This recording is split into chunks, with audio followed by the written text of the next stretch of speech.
NCERT के उदाहरण 3.4 में एक प्लेटिनम प्रतिरोध तापमापी लिया गया है जिसके प्लेटिनम तार का प्रतिरोध हिमांक पर 5 ओम है। हिमांक का मतलब हो गया 0 डिग्री सेल्सियस, जहां पर बर्फ जमती है या फिर बर्फ पिघलती है। भाप बिंदु का मतलब हो गया भाई 100 डिग्री सेल्सियस पर इसका प्रतिरोध 5.23 ओम है। और इस तापमापी को किसी तप्त ऊष्मक में डाला जाता है, किसी भट्टी में डाला जाता है, तो फिर इसका प्रतिरोध प्लेटिनम तार का इतना हो गया। तो ऊष्मक का ताप हमें ज्ञात करना है, ये राशि अज्ञात है। हल करते हैं इस सवाल को। इसके लिए एक सूत्र आप पहले पढ़ चुके हैं इस प्लेलिस्ट में कि R बराबर लिखा जा सकता है R0 1 plus alpha T minus T0। वहां हमने एक ट्रिक भी सीखी थी कि जो इसमें पहले आया है प्रतिरोध, उसका तापमान भी पहले आता है। याद आ रही है आपको ये बात? अगर R पहले लिखा है तो R से संबंधित तापमान भी पहले आएगा। जो बाद में लिखा है, जैसे बाद में आपने यहां R0 लिखा है सूत्र में, जो बाद में लिखा है उसका तापमान भी बाद में आता है। मैं उम्मीद करता हूं आपको ये बात याद होगी। तो सबसे पहले हम इन दो प्रतिरोध के मानों के लिए ये सूत्र इस्तेमाल करते हैं। मान लीजिए कि आपने यहां पर सबसे पहला प्रतिरोध लिया 5.23 ओम का। ये R की जगह आपने मान रखा 5.23 ओम। फिर इक्वल टू का चिन्ह लगाया हमने यहां पर। R0 की जगह आपने रखा 5 ओम का प्रतिरोध, ये रहा साहब 5 ओम का प्रतिरोध। फिर मान रखते हैं 1 प्लस अल्फा, हमें ज्ञात नहीं है, यहां एक नेगेटिव चिन्ह पड़ा है, ये ब्रैकेट बंद हो गया। अब जो प्रतिरोध पहले आया है उस प्रतिरोध के समय जो ताप था वो पहले आएगा। पहले 5.23 रखा है तो इससे संबंधित ताप है 100 डिग्री सेल्सियस, ये पहले आएगा। मैं ये कहना चाहता हूं कि यहां मुझे तापमान लिखना चाहिए 100 डिग्री सेल्सियस का। जो प्रतिरोध बाद में लिखा गया उससे संबंधित तापमान भी बाद में आता है। 5 जब प्रतिरोध था तो उस वक्त तापमान था 0 डिग्री सेल्सियस, तो वो तापमान यहां रख देते हैं पर। ठीक है, ये बात गणना को आगे बढ़ाया जाए भाई।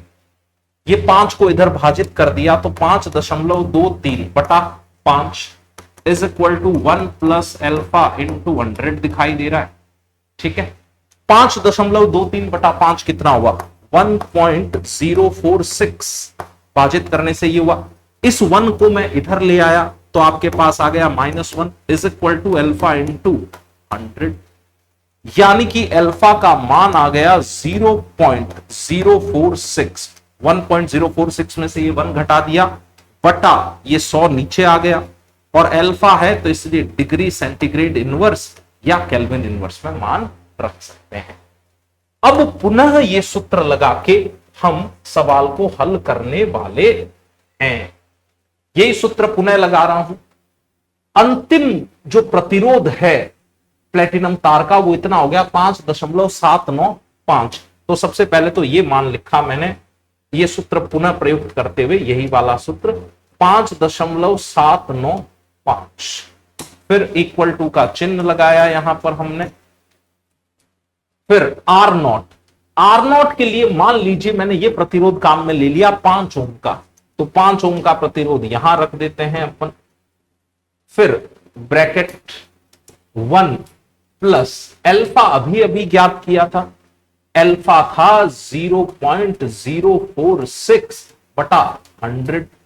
फिर हमने ट्रिक देख रखी है कि जो प्रतिरोध पहले लिखा है उससे संबंधित ताप भी पहले लिखना है। तो ऊष्मक का इस क्षण पर ताप हमने T मान लिया जो कि हमें परिकलित करना है।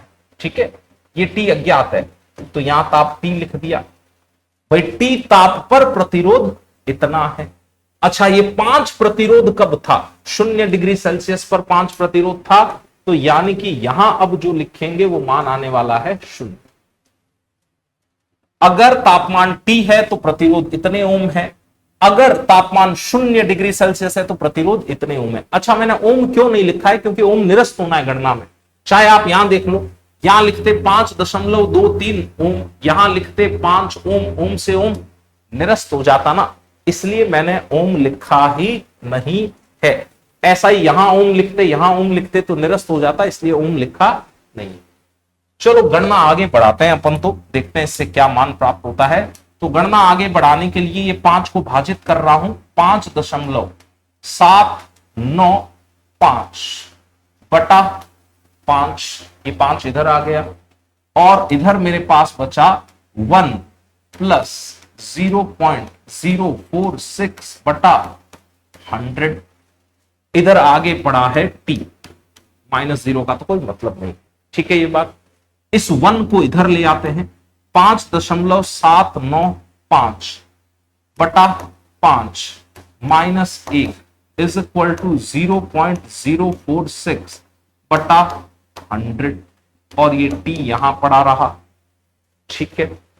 इस गणना को हल करने पर ये आने वाला है 345.65 डिग्री सेल्सियस। अगर आपको कोई भी डाउट हो तो प्लीज कमेंट बॉक्स में लिखिए, वीडियो को लाइक कीजिए, चैनल को सब्सक्राइब कीजिए और इसे अपने दोस्तों तक भी पहुंचाइए। Thank you and stay awesome.